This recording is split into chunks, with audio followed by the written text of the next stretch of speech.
오늘 우리에게 주시는 하나님의 말씀 함께 보도록 하겠습니다. 오늘 우리에게 주시는 하나님의 말씀은 골로새서 3장 16절로 21절까지 말씀입니다. 골로새서 3장 16절로 21절까지 말씀. 그리스도의 말씀이 너희 속에 풍성히 거하여 모든 지혜로 피차 가르치며 권면하고 시와 찬송과 신령한 노래를 부르며 감사하는 마음으로 하나님을 찬양하고 또 무엇을 하든지 말에나 일에나 다 주 예수의 이름으로 하고 그를 힘입어 하나님 아버지께 감사하라.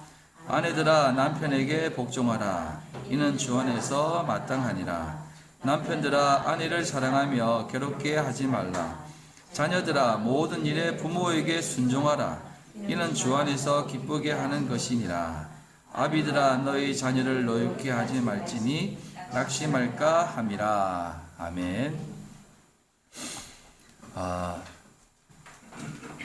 보통 1946년부터 64년대에 일어난 그 일들 중에 대표적인 일이 한 가지가 있습니다. 그게 뭐냐면 베이비 부모입니다.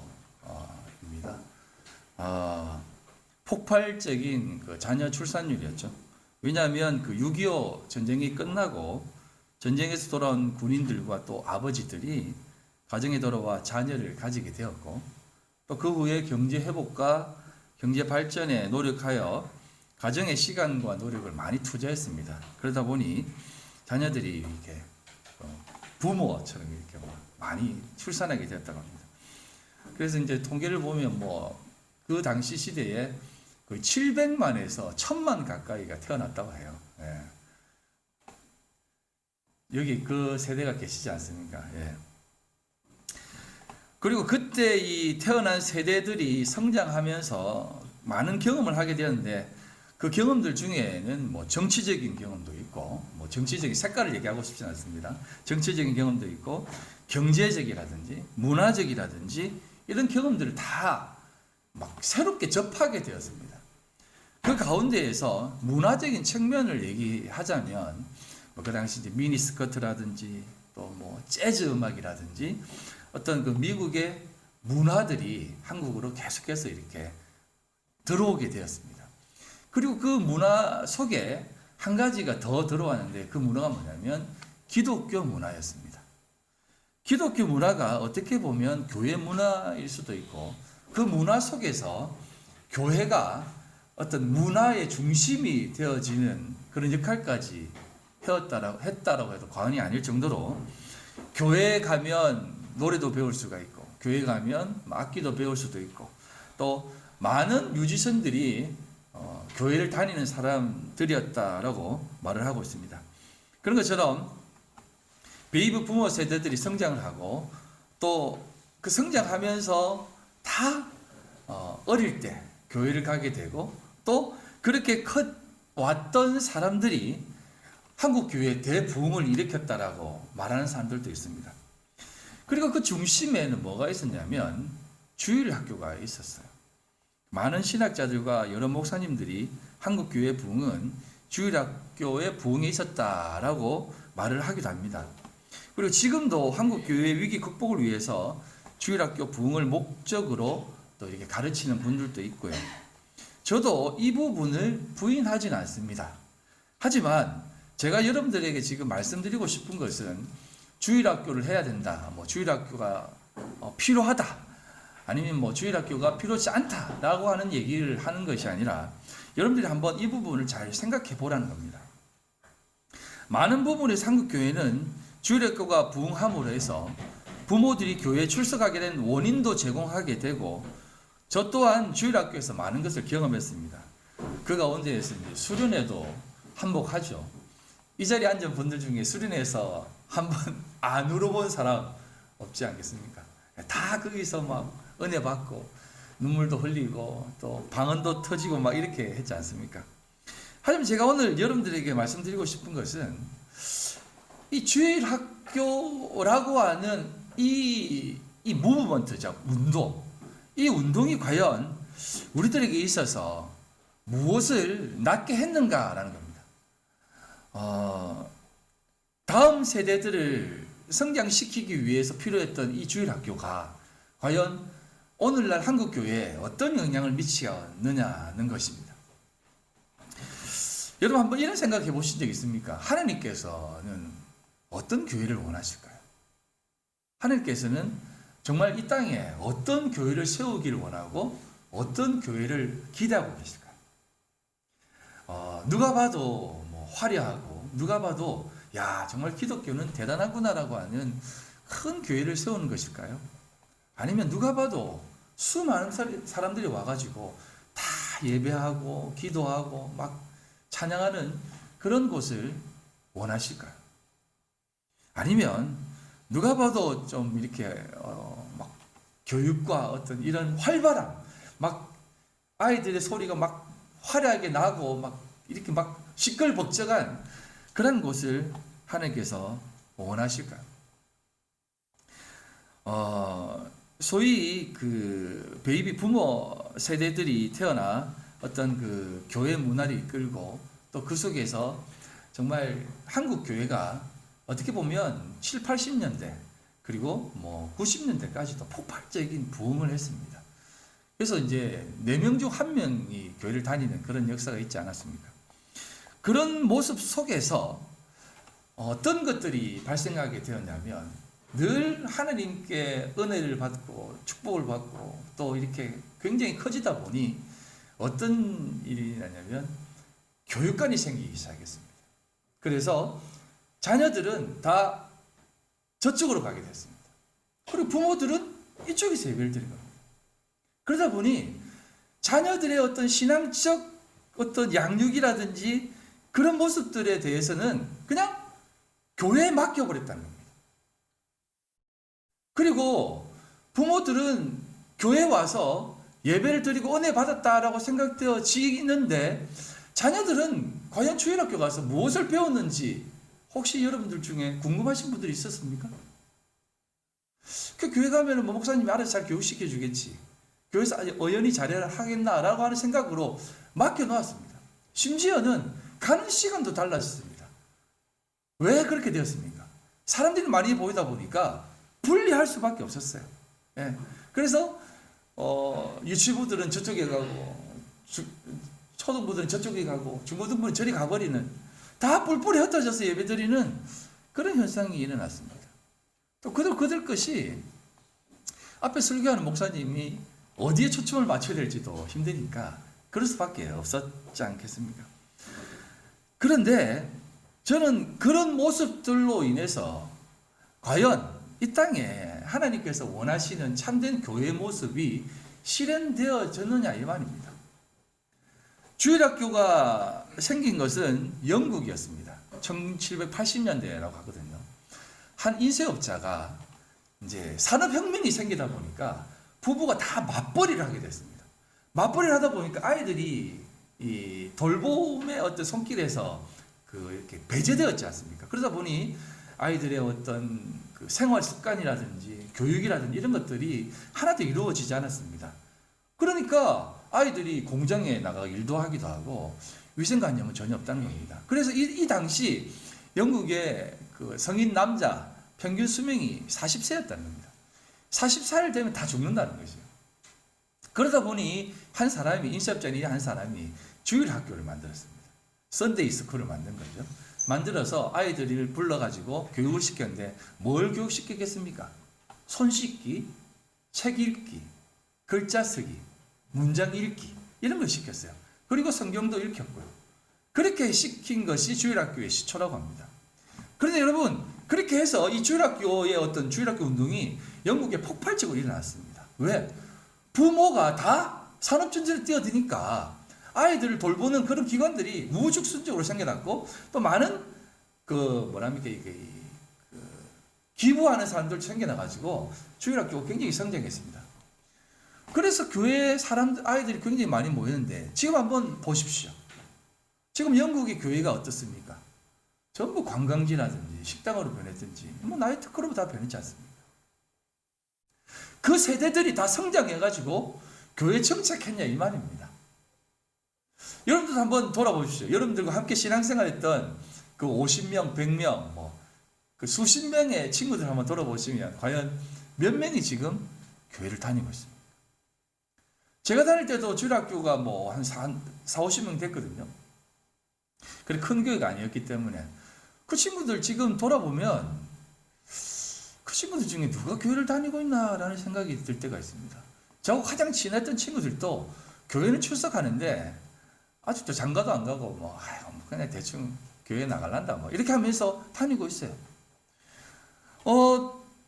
그런데 제가 이제 이런 얘기를 왜 하냐면 물론 주일학교도 필요하고 그런 모든 교육들이 필요합니다. 저도 주일학교를 통해서 은혜 받고 그 속에서 나는 다음 세대들을 양육시키는 그런 목회자가 되고 싶다라는 마음으로 목사가 되었습니다.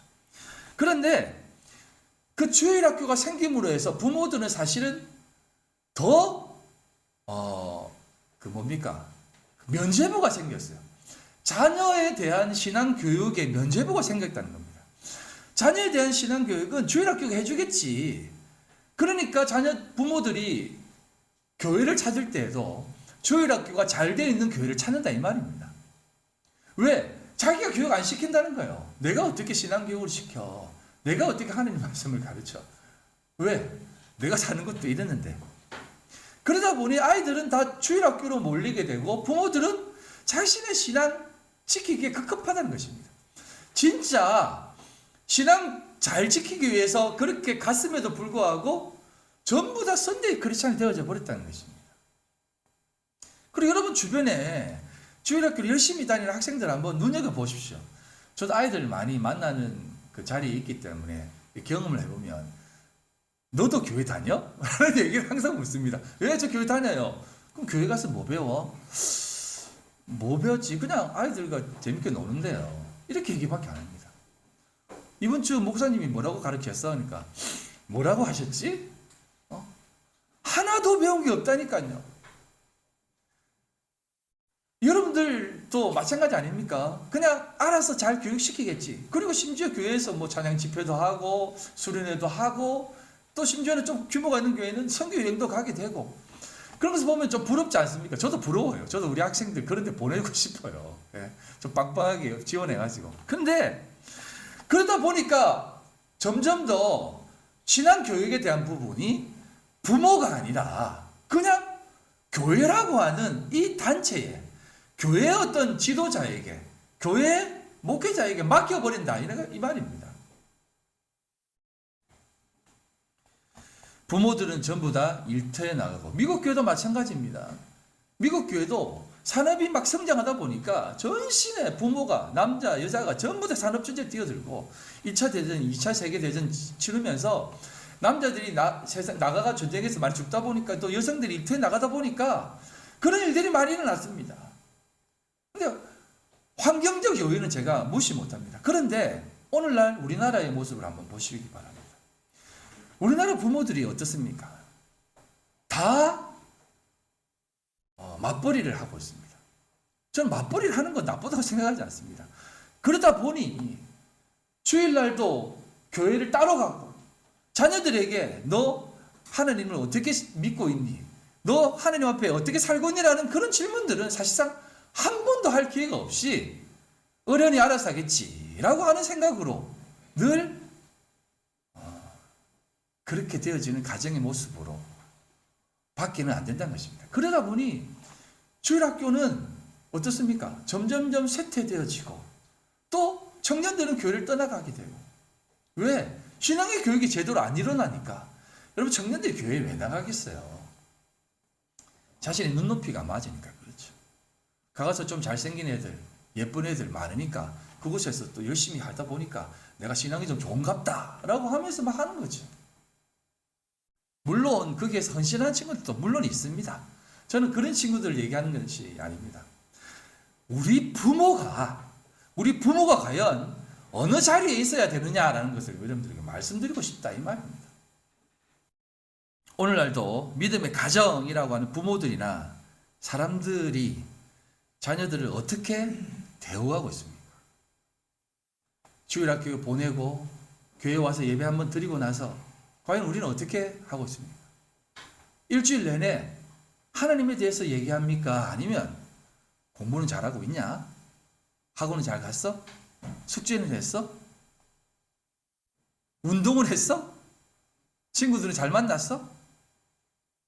선생님이 뭐라고 하셨어? 이런 거나 묻지. 목사님이 뭐라고 가르치셨어? 너 성경 말씀을 좀 읽었어? 기도는 해? 우리 함께 하나님 앞에 정말 함께 기도하는 시간을 가져볼래? 이런 일을 하신 적이 있냐 이 말이에요. 아무도 없을 겁니다. 왜? 저도 그렇게 되어진 것 같아요. 왜? 주일학교가 잘 되어 있는데 거기에서 언연히 뭐 전도사님들이 목사님들이 알아서 잘 하시겠지 라는 마음으로 늘 하다 보니 늘 동떨어진 삶을 산다는 것입니다. 그래 아이들도 일주일에 한 번 교회 가가지고 그냥 뭐 말씀 좀 듣다가 일주일 내내 그냥 삶에서 살아간다는 것입니다. 부모도 선데이 크리스찬, 자식들도 선데이 크리스찬이라는 것입니다. 어떻게 보면 하나님을 먼 타자로 두는 것이다 이 말이에요. 좀 힘든 일이 있으면 자녀들이 조금 친구들과 관계가 안 좋으면 기도 좀 하고 공부 좀 못하면 기도 좀 하고 이런 어떤 모습으로 되어진다는 것입니다.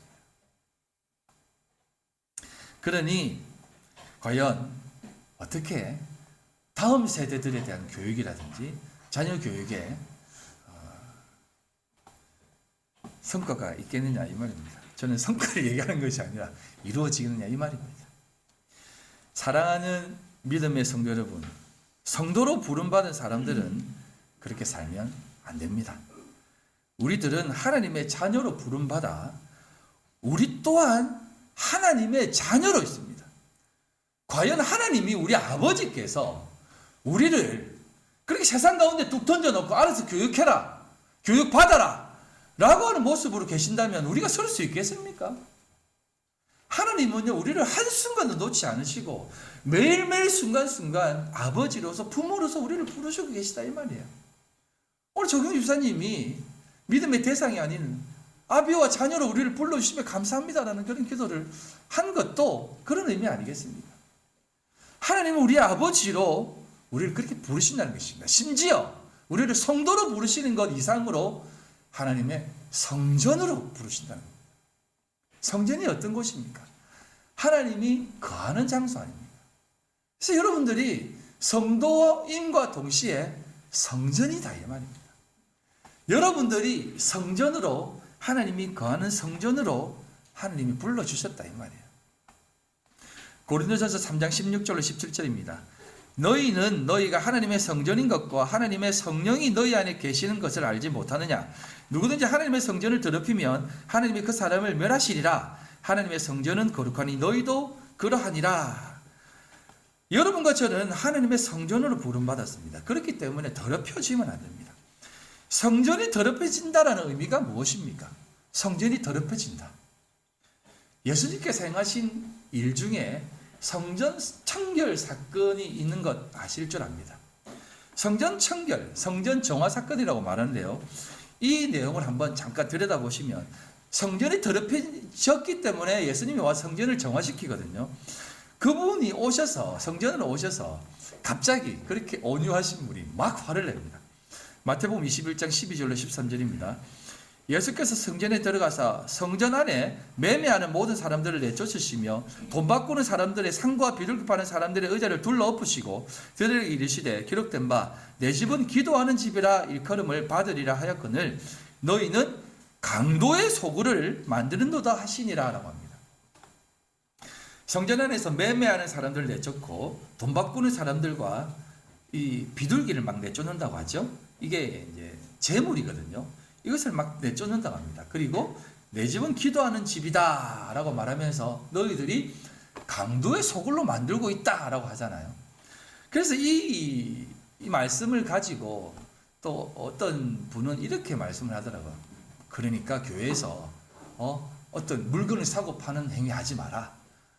그래서 몇 년 동안 이어오는 불우이웃돕기 바자회도 폐지가 되고 교회에서 장사하지 말라니까.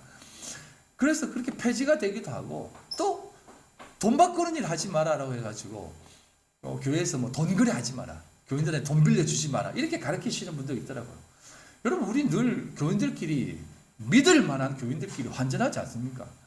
안 믿는 사람한테 어떻게 환전해요? 그럼 그거 잘못된 겁니까?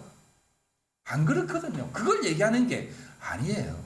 이건 그런 개념이 아니라 성전에서 매매하는 것은 여러분 다 좋은 겁니다. 돈 바꾸는 것도 다 좋은 거예요. 왜? 하나님 앞에 더 거룩하게 하고자 이렇게 한 것입니다.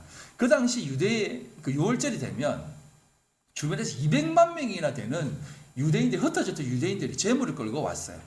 근데 재물을 끌고 오잖아요. 재물, 뭐 소라든지 양을 끌고 오다가, 끌고 오다 보면 상하잖아요. 무릎이 까지기도 하고 다리가 부러지기도 하고. 그러면 재물로 못 받아줬습니다. 그래서 저 먼 곳에 있는 유대인들은 유월절 절기를 지키기 위해서 돈을 가지고 왔어요.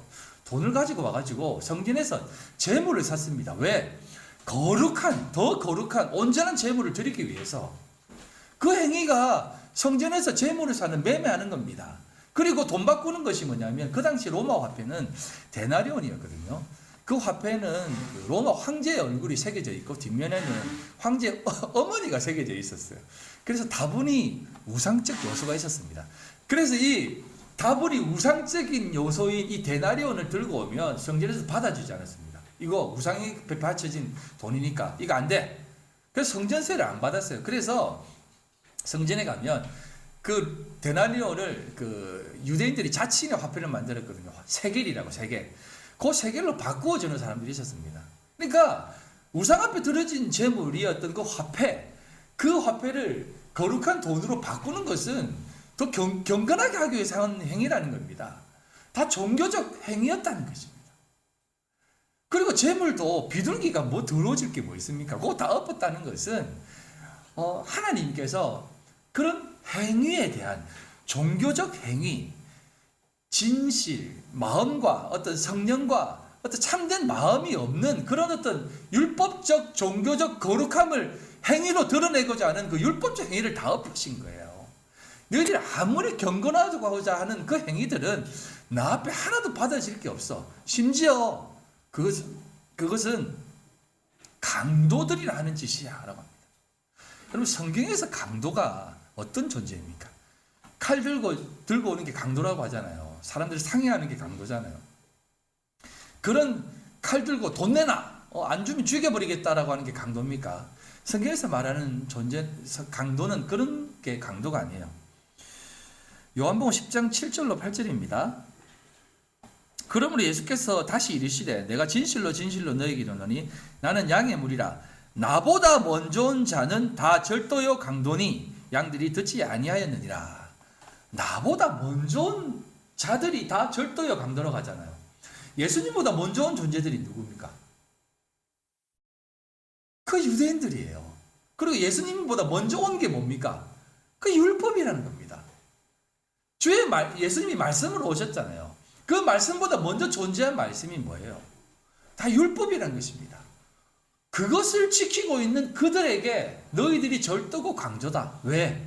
그걸 지켜야만 구원받는다라고 하는, 그거 드려야만, 그렇게 제사를 드려야만 하는 것이 구원의 이유다라고 하는, 속죄받는다라고 하는, 그렇게 외치는 자들의 모든 것들을 다 엎으면서 내 집은 만민이 기도하는 집이다 라고 말하면서 너희들이 지금 이 성전을 강도의 소굴로 만들고 있다라고 한다는 겁니다. 그래서 예수님께서는 그렇게 행하는 모든 것들이 다 강도이기 때문에 어떻게 행해야 되느냐? 나를 받아들이는 말씀으로, 참된 말씀으로는 그런 참된 성전으로서의 삶을 사는 것은 내가 와서 너희들과 함께 거하는 곳이 되어야만 된다라고 말씀하신 겁니다. 그래서 기도하는 집이다라고 표현하는 것입니다. 기도란 무엇입니까? 그런 것들을 의지하지 않고 전적으로 하나님만을 의지하는 게 기도 아닙니까? 여러분, 기도는요, 전적인 의존적 존재가 되어지는 게 기도입니다. 하나님, 나 이거 할 테니까 이거 주세요. 그건 기도가 아닙니다. 그건 딜이에요, 딜. 내 목숨 드릴 테니까 하나님 나에게 이거 주세요 라고 하는 것은 그 딜이에요, 딜. 하나님이 여러분 받아서 뭐 하시겠습니까? 그건 기도가 아니라 하나님, 나는 아무것도 할 수 없습니다. 하나님만 하실 수 있습니다. 도와주세요 라고 하는 절대적 의존성을 가진 그런 모든 행위가 다 기도다 이 말입니다. 그러니 이 모든 교회 안에 들어온 그 세속적 요소, 강도의 행위가 무엇이겠습니까? 우리가 잘할 수 있고 뭔가를 만들어낼 수 있고 다음 세대를 책임질 수 있고 우리가 하나님 앞에 뭔가를 이뤄낼 수 있다라고 하는 그 모든 행위가 사실은 강도적 행위다 이 말입니다. 그래서 저는 여러분들에게 얘기하고 싶은 것은 뭐냐면, 여러분들이 부모로 자리하는 여러분들은 하나님의 성전으로 부름받았다 이 말입니다. 성도로 부름받았다 이 말입니다. 그러면 여러분들은 전적으로 하나님 앞에 순종하는 마음이 있어야 됩니다. 그 순종하는 마음은 뭐냐면, 여러분들에게 맡겨놓으신 모든 자녀들과 모든 그러한 삶의 자리가 하나님께서 여러분들에게 맡겨놓으신 자리다 이 말이에요. 그렇기 때문에 모든 교육적 그런 자리, 그리고 신앙적 자리, 이것 또한 하나님 앞에서 그런 모습으로 자녀들을 양육하고 참된 하나님의 마음으로 지어져 가야 된다는 것입니다. 그래서 여러분, 지극히 작은 소자에게 한 것이 나에게 한 것이다 라고 한 것이, 지극히 작은 존재가 누굽니까? 이거는 여러분 타자에게서 찾지 마세요. 지극히 작은 소자는 여러분들의 자녀들입니다. 여러분들의 자녀들에게 잘하는 것이 곧 예수님께 잘하는 것이고, 여러분 자녀를 품어 안고 신앙으로 품어주는 것이 곧 신학을 하는 것이다 이 말입니다.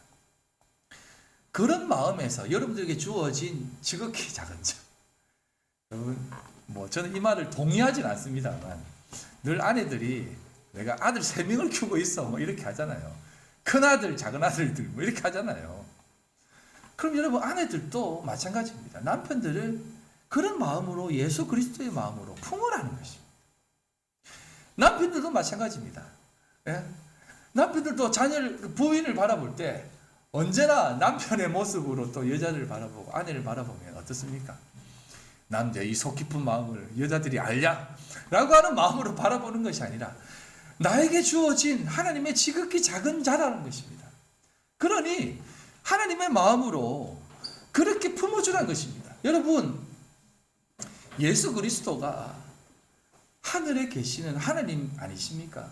그분이 이 땅에 육신의 몸을 입고 이 땅에 내려왔다는 것은, 낮고 낮은 자리에 이 땅에 내려오셨다는 것은, 지금 여러분들에게, 지금 여러분 옆에 있는, 여러분 안에 있는 그 존재로 내려와 있는 것입니다.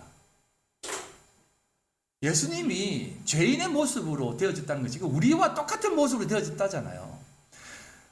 남자와 여자가 하나라고 하잖아요. 자식들이 내 속에서 나왔다고 하잖아요. 이거는요, 전부 다 예수 그리스도를 가르치시기 위해서 그 성육신의 예수 그리스도의 자리를 우리들에게 가르쳐 주시기 위해서 있는 것이다 이 말이에요. 아시겠습니까? 자녀가 내 속에서 나왔잖아요. 나라는 겁니다. 예수님이 이 땅에 내려왔잖아요. 나의 모습으로 왔잖아요. 그러니 여러분, 우리 자녀들을 위해서, 또 남편과 아내를 위해서 하는 모든 행위들, 신앙적 행위들, 저 세상적 얘기를 하는 거 아닙니다. 그런 모든 것들은 우리 주님을 사랑하는 모습에 가장 귀하고 복된 모습 중에 하나다 이 말이에요. 그러니 여러분, 몸소 하늘에서 땅이 되셔서 내려오신 그 예수님의 본을 받아 살아간다는 것은, 이 땅에 우리들에게 보여주신 그 하늘의 것을 위해 산다는 것은, 이 땅에 함께 있는 가장 주변에 있는 사람들에게 가장 귀하게 신앙의 모습으로 섬기는 것이다 이 말이에요. 그래서 예수님께서 이 땅에 오셔서 어떻게 하셨습니까? 우리를 그렇게 품어 안으셨다는 겁니다. 그리고 또 한 가지가 뭐냐면, 그렇게 품어 하시는데 어떻게 안으시냐면, 내가 여기 와서 너희들 위해 죽는다라고 하잖아요. 내가 죽는다라고 하거든요. 그렇지만 3일 만에 살아날 것이다라고 해요.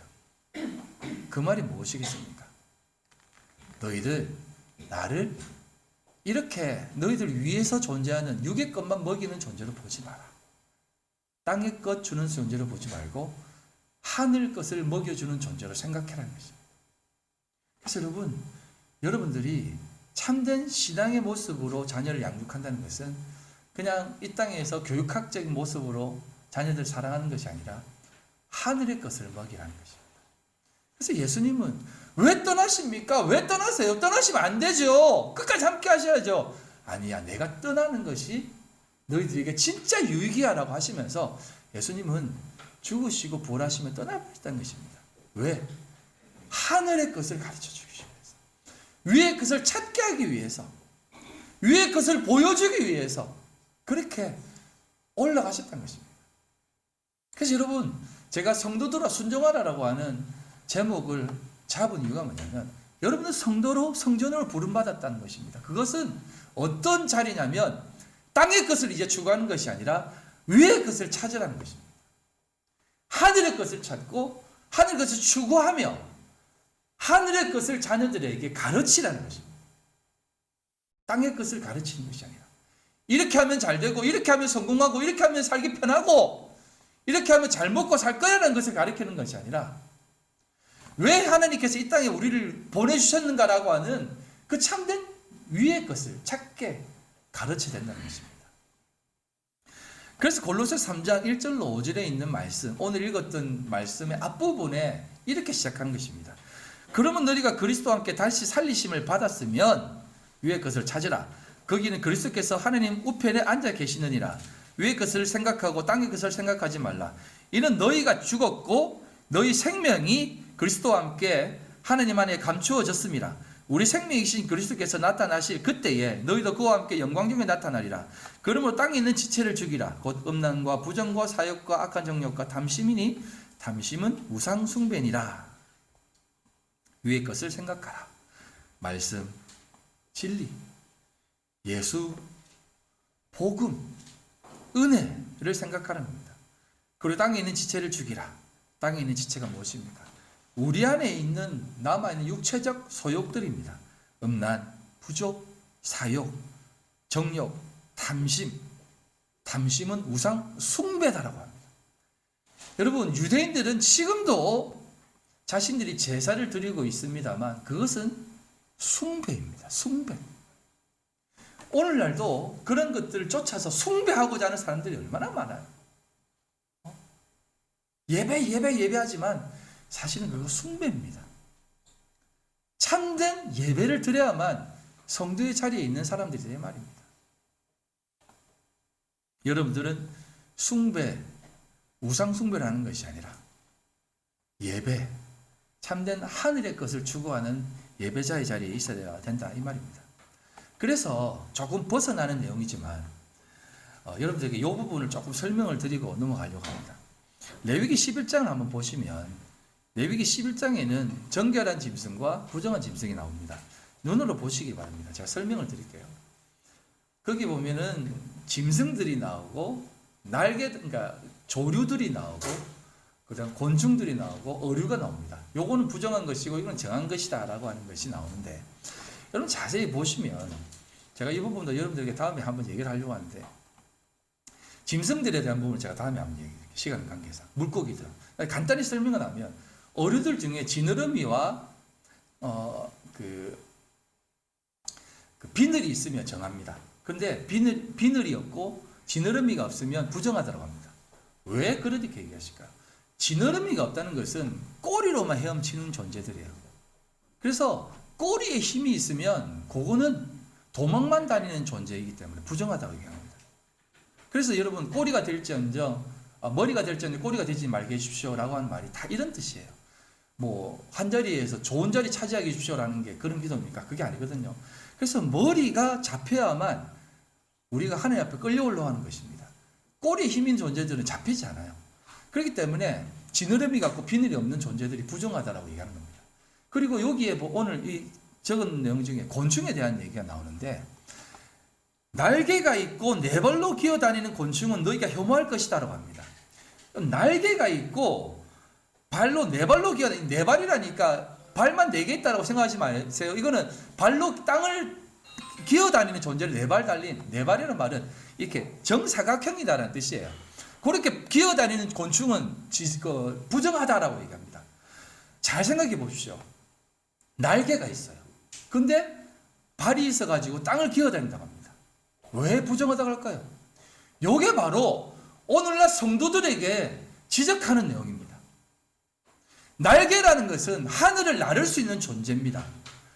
그것이 있음에도 불구하고 은혜를 받고 하나님 앞에 날개를 받은 존재들이 하늘로 올라가지 못하고 하늘이 되지 못하고 위에 것을 추구하지 못하고 땅의 것 내 발로 계속 땅만 추구하고 기어다닌다는 것이에요. 요런 삶이 부정하다는 것입니다. 그래서 조류도 잠깐 설명을 드리면 거의 맹금류들이 그게 갈매기도 포함되어 있어요. 맹금류들이 다 부정하다고 얘기해요. 근데 그 맹금류들을 자세히 들여다보면 다 시체들을 먹는 존재들이에요. 비둘기라든지 참새라든지 이런 것들은 등장하잖아요. 다 시체들을 먹는 거예요. 시체가 뭡니까? 시체는 우리 육신은 죽으면 뭐로 돌아갑니까? 흙이에요. 시체는 왜 부정하냐면 시체가 왜 부정해요? 시체가 부정한 이유는 그게 다 흙이기 때문에 땅이기 때문에 부정하다고 얘기하는 거예요. 그러니까 그걸 추구하며 사는 존재들은 다 부정하다는 것입니다. 그래서 여러분 날개 달리고 네 발 달리고 기어다니는 것 중에 정한 것이 있습니다. 그게 어떤 곤충이냐면 메뚜기, 방앗개비, 귀뚜라미입니다. 왜 정하냐면 튀어오른다는 것입니다. 튀어오른다는 게 뭡니까? 하늘로 올라간다는 것이에요. 이 땅에서 우리는요 하느님의 존재지만 거룩한 존재지만 땅을 딛고 살 수밖에 없잖아요. 맞잖아요. 우리 어떻게 이 땅에서 벗어날 수 있습니까? 그러나 제가 여러분들에게 계속해서 강조하는 건 뭐냐면 하늘이 되어라. 위의 것을 추구해라. 그것을 가르치고 살아가라라고 하는 이유가 뭐냐면 하늘로 뛰어올라는 것입니다. 하늘로 뛰어올라. 하늘이 되기에 계속 힘쓰라는 것입니다. 그래서 위의 것을 찾으라는 것입니다. 그런 존재가 정한 것이다라고 하는 것입니다. 그래서 저는요 매일 하늘이 되기 위해서 뛰어오릅니다. 그럼 여러분 어떻습니까? 가끔 이런 질문을 하죠. 하나님 목사님 어떻게 그렇게 살아요? 그렇게 살고 어떻게 살 수 있어요? 애들한테 그러면 뭐 아무것도 하지 말고 기도만 하라는 거예요? 예? 공부하지 말까요? 남편 돈 벌지 말까요? 돈 벌려면 막 뒤로도 좀 이렇게 하고 좀 편법도 써야 되는데 그런 거 하지 말까요? 목사님 저도 마찬가지예요. 저 편법으로 취업 비자 받고 있잖아요. 그럼 이런 거 다 하지 말까요? 어떻게 살 수 있어요, 목사님? 맞아요. 그렇지만 여러분 뛰어오르는 연습을 좀 하세요. 사람들은요 뛰어오르면 위에 것을 찾으면 곤두박질 칠까봐 두려워서 못 뛰어오릅니다. 뛰어오르면 고그라져가지고 하나님 목사님 책임질 겁니다. 그래 잘못되면 어떻게 할 건데요? 라고 하는 얘기만 계속 하는 것입니다. 그러나 여러분 제가 여러분들에게 얘기하고 싶은 것은 뭐냐면 뛰어내리라는 거 아닙니다. 뛰어오르는 것입니다. 저도 지금 그 연습하며 이 세상 살고 있어요. 매일매일 뛰어오릅니다. 하늘의 원리가 뭔지 하늘의 것이 무엇인지 하나님 도와주세요 하면서 저는 계속 뛰어올라요. 저도 두렵죠. 무섭고 걱정됩니다. 근데 뛰어오릅니다. 그때마다 하나님 어떻게 하는지 아세요? 두렵습니다. 하나님 그렇지만 제가 하나님 말씀을 이제 뛰어오릅니다. 그러면 여지없이 하나님은요 떨어질 때 바닥에 떨어질 만할 때 하나님이 이렇게 손으로 쑥 잡아주시면서 무서웠지 강균아 무서웠지 손목사야 하면서 늘 받아주시면 다시 바닥에 딱 착지시켜 주신다는 거예요. 오늘날 성도들은 그 훈련을 하셔야 된다는 겁니다. 그 훈련을 이 땅을 살면서 계속해서 하셔야 돼요. 두려워서 뛰어오르지 못하고 계속 땅에서 기어다니는 이 땅에서 추구해야만 되는 것만 추구하며 사는 그런 삶이 아니라 성도로서 부름받고 성전으로 부름받은 우리들은 하나님의 그 부르심 안에서 하나님과 함께 뛰어오르시기 바랍니다. 절대 하나님이 여러분들을 땅에 곤두박질 치게 하지 않습니다. 여러분들을 여러분들의 발이 땅에 떨어지지 않게 여러분의 무릎이 땅에 곤두박치지 않게 하나님이 붙잡아 주실 줄 믿습니다. 말씀을 맺겠습니다. 사랑하는 성도 여러분, 우리는 이것을 배우고 이것을 가르쳐 나가야 됩니다. 참된 가정은 위의 것을 찾게 하셔야 됩니다. 이 땅에 머물러 이 땅이 추구하는 세상의 스펙 삭게 가르치는 것이 아니라 하느님 앞에 무엇을 가지고 이 모든 것을 준비하며 살아가야 되는지를 여러분들도 몸소 배우시고 자녀들도 여러분들이 그렇게 가르쳐 주셔야 된다 이 말입니다. 그것을 가르치면서 하나님은 성전을 우리들에게 보여주신 것입니다. 성전이 어떤 곳입니까? 나 거기에서만 너희들과 만날 것이다 하는 것이 성전입니다. 여러분들의 성전으로 불러주셨습니다. 하나님은 여러분들과만 만나십니다. 성전된 여러분들과만 만나신다고 우리들에게 말씀하시고 계십니다. 늘 하나님과 동행하며 그 성전된 그 참된 가정 속에 오늘도 믿음의 모습으로 훌륭하게 자라가시고 배워나가시고 위에 것을 찾으며 성장해 나가시는 귀한 성도님들 다 되시기를 주님의 이름으로 간절히 소망합니다. 기도하겠습니다. 하나님 아버지, 영광과 찬송을 올려드립니다. 우리 가운데 일하시는 그 하나님의 인도하심과 또 역사하심을 믿습니다. 오늘도 위의 것을 찾으며 오늘은 땅을 걷지만 내일은 뛰어오를 수 있도록 힘주시고 은혜 주시고 도와주시옵소서. 하나님, 부족하고 연약한 저희들 뛰어오를 때마다 두렵습니다. 염려합니다. 근심합니다. 그 모든 염려와 근심, 두려움 주님께서 다 안으시고 계심을 믿사오니 우리 주님 의지하고 뛰어오르게 하여 주시옵소서. 예수님 이름으로 기도드립니다. 아멘.